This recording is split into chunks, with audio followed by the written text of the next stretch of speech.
Hello, and welcome back, everyone. It feels like it's been a minute. It's been a whole week, Priya. A whole 7 days without my favorite people. I've been counting down the hours. How is everyone doing? I'm doing great, Poppy, now that I can finally download the contents of my brain from the last 7 days of Bollywood news.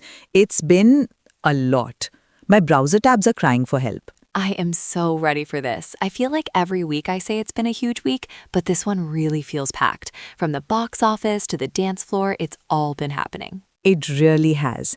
And on that note, I think we have to start with something that's both huge and honestly quite heavy.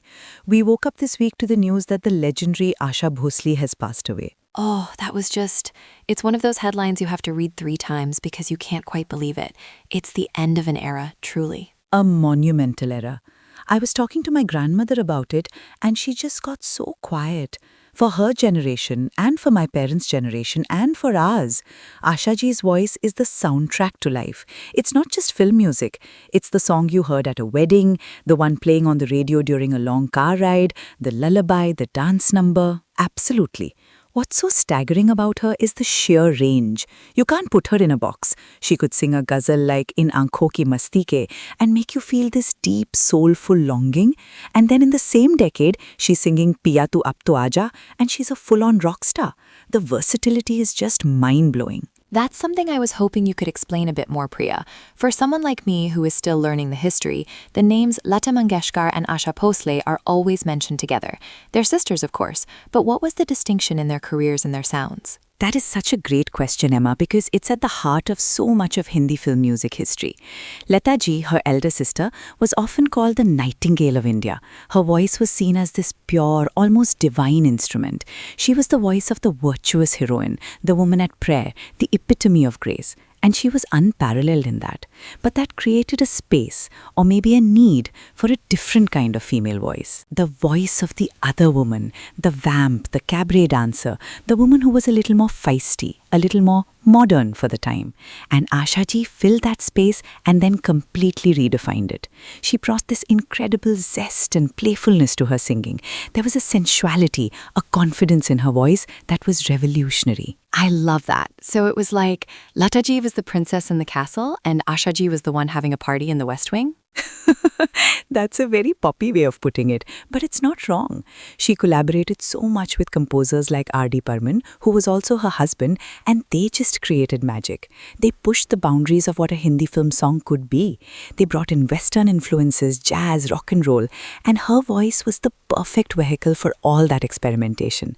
Think of Aiye Meherban or Dam Maro Dam. That's not just singing, it's an attitude. And she never stopped, even into the 90s and 2000s. She sang Rangila Re for A.R. Rahman. She sang for Urmila Matondkar. She was as relevant to our generation as she was to our grandparents. That's the definition of a legend. Her voice just evolved with the times. It never felt dated. I saw all the tributes pouring in from everyone, especially the South Indian film industry. Stars like Chiranjeevi and Allu Arjun. It really shows how her influence went beyond just Bollywood. Oh, completely. She sang in over 20 languages. Marathi, Bengali, Telugu, Tamil, you name it. Her voice was a national treasure, not just a Hindi film industry treasure. It feels like a foundational pillar of Indian culture has gone. But the statement that so many of them made is the one that sticks with me. Her voice will live on forever. And it really, really will. Absolutely. A toast to the one and only Asha ji. Her music is eternal. From one kind of monumental news to another, but on a completely different planet of emotion, can we talk about Ranveer Singh? Oh my gosh, yes, Mr. Energy. What's he done now? Broken the sound barrier with a dance move? Close! He's broken the box office again.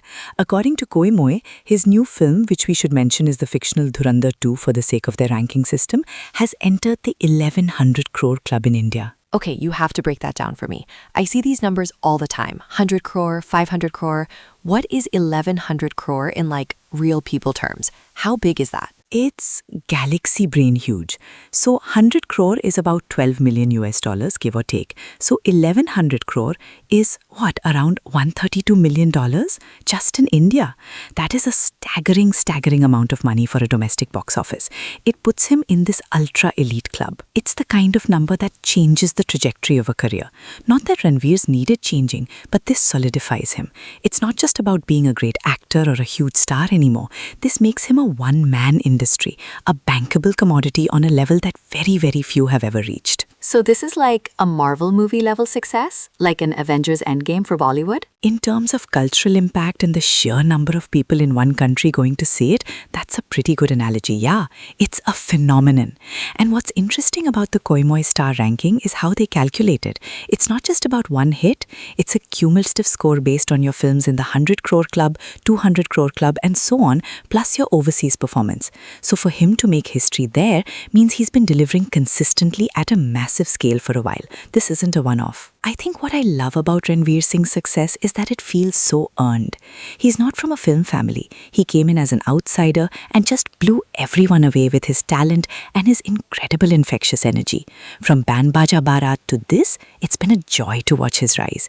He works so hard and he commits so fully to every single role, whether it's a historical epic or a madcap comedy. He's the one I see in all the videos from the big celebrity parties, right? He seems to be the designated life of the party everywhere he goes. Oh, 100%, which is the perfect segue to the Ambani parties. I saw the clips from Anant Ambani's birthday and there was Shah Rukh Khan just living his best life dancing to Babam Bam. My favorite subgenre of internet video, SRK dancing with abandon at a private party. It's so wholesome. He's not performing for a camera in a film, he's just a guy who loves to dance. And he's dancing to this super spiritual, high-energy Kailash Kher song. It's such a vibe. It really is. It's this lovely glimpse behind the curtain. We see them as these larger-than-life superstars, but at the end of the day, they're at a friend's birthday party, and the DJ is playing a banger, and they're just going for it. There's something very humanizing about it. What is the deal with the Ambani events? They seem to be the social center of the universe for Bollywood. Every major star is always there, performing, hanging out. Is it a business relationship or are they all genuinely friends? It's a bit of both, and it's a very Indian thing in a way. The Ambanis are one of the most powerful families in the country, in the world really. And in India, business, culture and social life are all very deeply intertwined. It's not just a transactional thing. There are genuine long-standing friendships there. But it's also a place where the biggest names in industry and the biggest names in entertainment come together. It's the ultimate power circle. And let's be real, if you get an invitation, you go. It's the party of the year every time. The scale is unimaginable. They had Rihanna perform at the pre-wedding. So seeing SRK or Ranveer there isn't just about them being guests. It's about the convergence of two of India's biggest soft power exports, industry and cinema. Speaking of dancing at parties, I also saw that Rashmika Mandanna was apparently tearing up the dance floor at another wedding. The DJ said she danced non-stop to Salman Khan songs. I love that for her. Can you imagine? You're the DJ, you're trying to read the room, and you see the national crush, as she's called, just absolutely losing it to O O Jane Jana. You'd just keep playing Salman tracks all night. You absolutely would. It's so fun, and it's another one of those moments that feels so relatable. Who among us hasn't had a phase where you just wanted to dance to a bunch of Salman Khan songs? They're iconic for a reason. They're pure fun. It's so interesting to see that level of fandom from a star herself. It shows you how much someone like Salman Khan has influenced not just the audience, but the next generation of actors too. Exactly. He's been a superstar for over 30 years. She grew up watching his films, just like we did. So for her, at a friend's wedding, that's probably her go-to comfort music, the stuff that makes her want to dance. It's sweet. Okay, from the joyous, chaotic energy of a wedding dance floor to the complete opposite, the pin-drop silence of a Sanjay Leela Bhansali set. Ooh, the drama. What's he done now? Band blinking? Basically, the big news is that for his new film, Love and War, which stars Ranbir Kapoor, Alia Bhatt and Vicky Kaushal, he's enforcing a super strict no phones, no leaks policy. Total lockdown on set. Is that unusual? I feel like a lot of big productions like Marvel, for instance, are very secretive to prevent spoilers. It is and it isn't. You're right, Emma. Big films are always secretive. But with Bhansali, it's on another level. It's not just about spoilers. It's about protecting the sanctity of the world he's building. His sets are legendary. They are massive, intricate works of art. He builds entire palaces. The costumes are handcrafted over months. He wants the first time the audience sees that world to be on the big screen, in its full glory. It's also about controlling the narrative. A blurry, low-quality leaked photo of a costume can completely misrepresent months of work. It gets judged out of context. Bhansali is a perfectionist. He's an artist who uses a film studio as his canvas, and he doesn't want anyone taking a picture of an unfinished painting. So what do the hundreds of people on set do? Just talk to each other during their lunch breaks? How positively archaic? I know, it sounds so strange in our hyper-connected world, but I think it also fosters a different kind of environment on set. If no one is scrolling through Instagram between takes, maybe they're more present, more focused, more immersed in the period or the story they're telling. For a film with a cast like that, Ranveer, Alia, Vicky, the intensity is already going to be high. This probably amplifies it. It's a power move too. It says, when you are here, you are in my world. The outside world does not exist. And honestly, for the kind of cinematic experience he delivers, I get it. I don't want to see Alia Bhatt's look on some grainy Twitter photo. I want to see it for the first time in 4K with epic background music. I'm happy to wait. That makes total sense. It's about preserving the magic. Exactly. And speaking of things that are difficult to discuss and wrapped in a lot of emotion, there was another headline this week about Sushant Singh Rajput. Oh, I saw that. It felt very strange. Some astrologer making some very serious and unfounded claims. It was, and we're not going to give any air to the specifics of the claim because it's baseless and frankly irresponsible. But I think it's worth talking about why these kinds of stories keep emerging years after his passing. It's because there's still this huge collective wound. His death was so shocking and so tragic, and for a lot of people, the official explanations just didn't feel sufficient. They couldn't reconcile the bright, intelligent, successful person they saw on screen with what happened.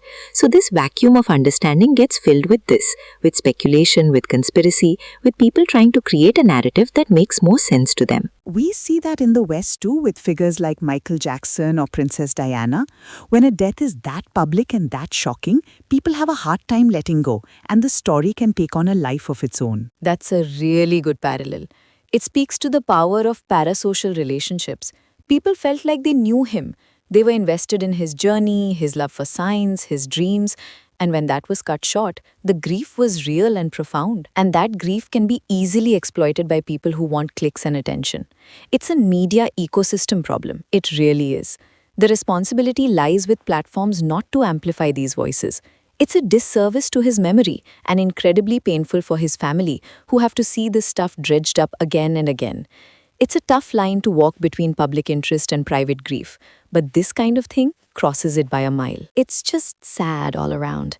You just hope that people can remember him for his wonderful films and the joy he brought, not for all this noise. Well said, Poppy. It's a good reminder to focus on the art and the legacy. And on that note, there is a lot of new art out there for us to watch this weekend. Yes, the weekend watch, my favorite part of the week. What have we got? Okay, it's a very eclectic mix this weekend. We've got a big Tamil rom-com called Love Insurance Company. I'm sorry, what? Love Insurance Company? That is the best name for a movie I have ever heard. I'm already sold. I don't even need to know what it's about. It's definitely memorable. What else? There's a Malayalam film, a sequel called Mohiniyattam, which is described as a light-hearted comedy thriller. And for those who like something more serious, there's a Hindi film called Everybody Loves Sohrab Handa and a Malayalam film called To Ti Ani Fuji, which translates to He, She and Fuji, plus a new web series called Tadka. So a little something for everyone, depending on your mood. I'm in a love insurance company mood, 100%. It just sounds so fun and ridiculous. Well, you are in luck, because the reviews are in for most of these. Shall we dive into what the critics are saying? Let's do it. Let's start with Poppy's pick. What's the verdict on Love Insurance Company? Does the company pay out? Well, according to the Indian Express, it's an inventive rom-com anchored by the leads Pradeep Ranganathan and Kriti Shetty. Rediff calls it a colorful, futuristic rom-com. Futuristic? See, that's a twist. I was picturing a quirky office comedy. The fact that it's futuristic adds a whole new layer. So it's not just a cute title, it's a high-concept premise. So it's like you can literally take out an insurance policy on your relationship? That's brilliant. I can see that being a Black Mirror episode. But the fact that they've made it a colorful, fun rom-com is so much more interesting. I love that. It's taking a very modern, cynical idea, the transactional nature of relationships, and turning it into something bright and funny. I'm even more excited now. An inventive, futuristic, colorful rom-com? Sign me up immediately. All right, moving from the futuristic to the mysterious. Everybody loves Sohrab Handa. The Rediff review calls it an interesting whodunit. A whodunit, not a whodunit. What's the difference? Ah, my favorite kind of procedural distinction. A whodunit is where the central mystery is the identity of the culprit. Think Agatha Christie. A whodunit is when you know who the culprit is, sometimes from the very beginning. And the mystery is about their motive. Why did they do it? What drove them to this point? It's more of a psychological puzzle than a detective one. That sounds fascinating. It's a much more character-focused approach to a crime story. So often in thrillers, the motive is just a plot device revealed at the end. Making it the central question of the film is a really cool idea. So it's less Clue and more, I don't know, Dostoevsky? But hopefully a bit more fun. Hopefully. The review says it's interesting, which is always a fascinating word for a critic to use. It's not gushing, but it's not dismissive either. It suggests there's something there to chew on, something that makes you think, even if it's not a perfect film. It's got my attention. Mine too. And then we have the Malayalam film, Mohiniyattam. The Indian Express review is quite positive. They call it a worthy sequel and a light-hearted comedy thriller. That's a genre combination you don't see every day. Comedy and thriller. How do those two things usually mix in Indian cinema? It's actually a genre that the Malayalam industry in particular does incredibly well. They have this amazing ability to create stories that are genuinely suspenseful and thrilling, but also filled with really natural, character-driven humor. It's not slapstick. The comedy comes from the absurdity of the situation and the very human, often flawed reactions of the characters. Think of films like Thondamuthalam and Driksakshiyam. It's a very grounded style, and it's a sequel to a film called Bharatnatyam. So they're naming these films after classical Indian dance forms.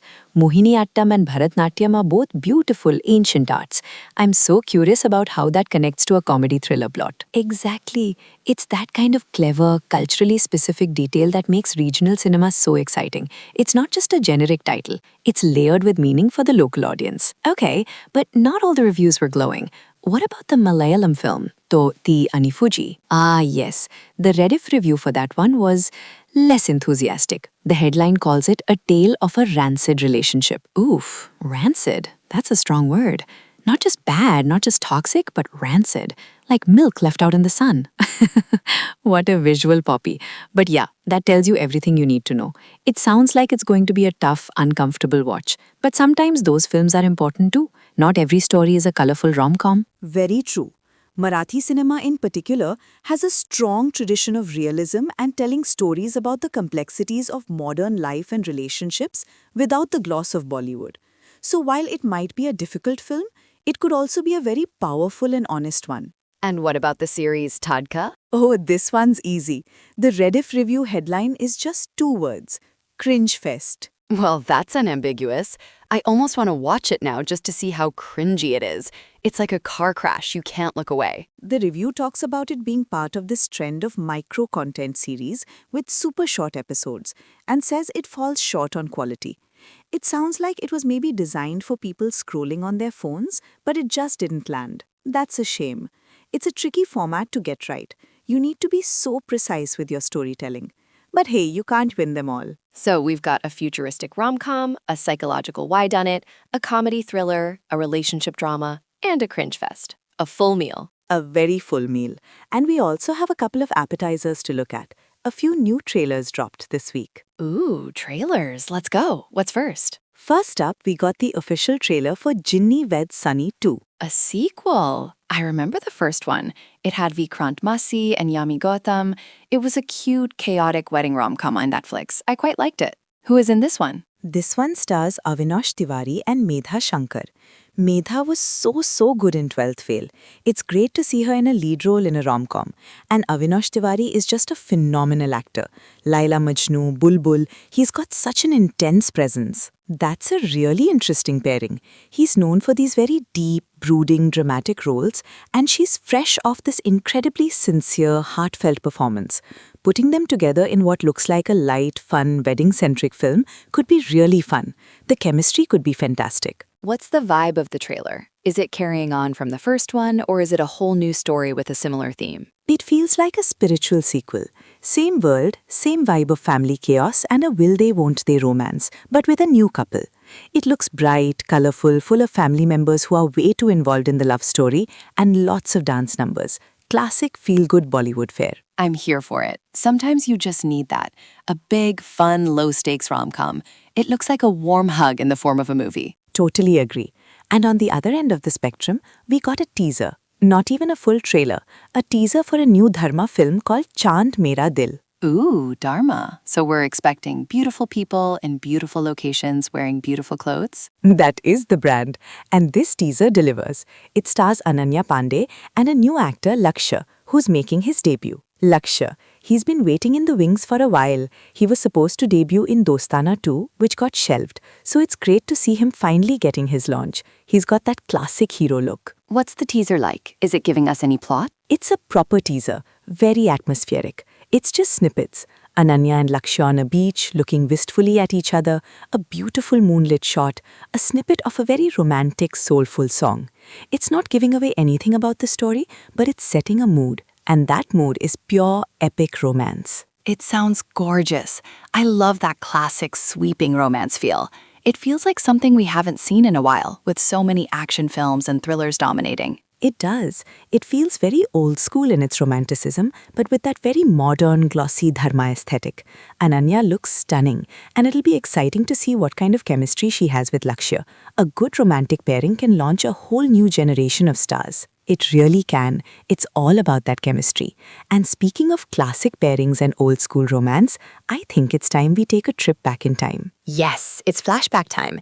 Priya, what cinematic gem have you brought for us this week? This week, I want to take us all the way back to 1954 to the black and white streets of Bombay for a film that is just pure magic, Taxi Driver. Oh, wow. Not the Martin Scorsese one, I'm guessing. Not the Martin Scorsese one, though it's a fascinating comparison to make. No, this one is directed by Chetan Anand and stars his brother, the one and only Dev Anand, alongside Kalpana Karthik. Dev Anand, the evergreen hero. The swagger, the style, the tilted hat, the fast-talking delivery. He was just the epitome of cool. Nobody was like him. Nobody. He was so unique. This was still relatively early in his career, but that star persona was already shining so brightly. In Taxi Driver, he plays Mangal, a rough-around-the-edges taxi driver in Bombay. He's a good guy, but he's cynical. He's seen a bit of the dark side of the city. I love that archetype. The hero with a heart of gold under a tough exterior. And it's the perfect archetype for the time. This is post-independence India. There's this great sense of optimism and nation-building, but also the reality of urban life, the struggle, the hustle. The taxi driver is the perfect person to guide us through that world. He sees everything, he meets everyone, from the rich to the poor, the virtuous to the corrupt. So the city of Bombay is almost a character in itself. Absolutely. The film was shot on location, which was quite rare at the time. So you get this incredible, authentic glimpse of 1950s Bombay. The streets, the landmarks, the sea face, it's a beautiful time capsule.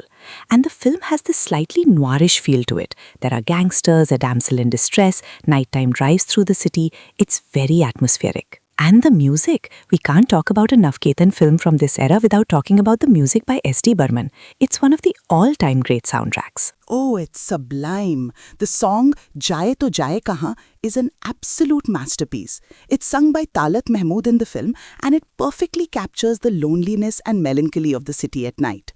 It's this beautiful, haunting melody that just stays with you. But then you also have fun, peppy songs. The music tells the story as much as the visuals do. And who was the actress, Kalpana Karthik? Kalpana Karthik is a fascinating figure. This was one of her most famous roles. She plays a young woman who runs away from home to pursue a career as a singer and ends up being rescued by Devanand's character. She has this wonderful, fresh, innocent presence that's a perfect contrast to his street-smart cynicism. And the best part of the story is the real-life romance. Devanand and Kalpana Karthik fell in love on the set of Taxi Driver and secretly got married during a lunch break while filming. No way. That is the most romantic movie-like story ever. So their chemistry on screen was completely real. 100% real. You can feel it. There's this sweetness and a sincerity to their scenes together that is just undeniable. They went on to do more films together, but this one will always be special because of that. It's a film about finding hope and love in the big lonely city, and it feels so authentic because that's what was happening behind the scenes too. It's also just a great story. It's a thriller, it's a romance, it's a social commentary on urban life. It's about a man trying to make a living, trying to do the right thing in a complicated world. It's amazing how a film from 1954 can still feel so relevant. The struggle of the working man, the dreams of a young artist, those are timeless themes. They really are. It's a testament to the power of good storytelling. It's not just a dusty old classic, it's a living, breathing film that's still so enjoyable to watch today. The charm of Devanand, the incredible music, the stunning look at old Bombay, it's a perfect film. It really makes you think about the different kinds of jobs and lives that cinema has always been so good at capturing. The taxi driver then, the tech pro in a futuristic rom-com now. It's always a reflection of the times. And if you're looking for work in Bollywood or India-related content in India, the US or the UK, check out today's digest at indiareview.com. That was such a smooth transition, Mira. I'm impressed. But it's a great point. These films are about people's lives and their jobs, and it's a whole industry of jobs behind the camera to make them happen. I feel like I need to have a Dev Anand movie marathon now, starting with Taxi Driver. You've completely sold me, Priya. It sounds wonderful. I'm so glad. It's one of my absolute favorites, and it's just a joy to share it. It's a reminder of where it all came from, the foundations on which the industry we love today was built. What a week. We've had legendary voices, colossal box office numbers, secret weddings on set, futuristic insurance policies, and rancid relationships. We've covered it all. We really have. My brain is full of so much good stuff. I feel like I've got my watch list set for the next month. Mine too. I'm going to start with Love Insurance Company and then do a 180 and watch Taxi Driver. It's going to be a weekend of cinematic whiplash, and I can't wait. Sounds like a perfect plan. Well, I think that's all we have time for this week. It has been, as always, an absolute pleasure. Always the best hour of my week. Mine too. Thanks for another great chat, everyone. From headlines to heartbeats. You've been listening to Bollywood Deep Dive by IndiaReview.com. Catch you where the stories are.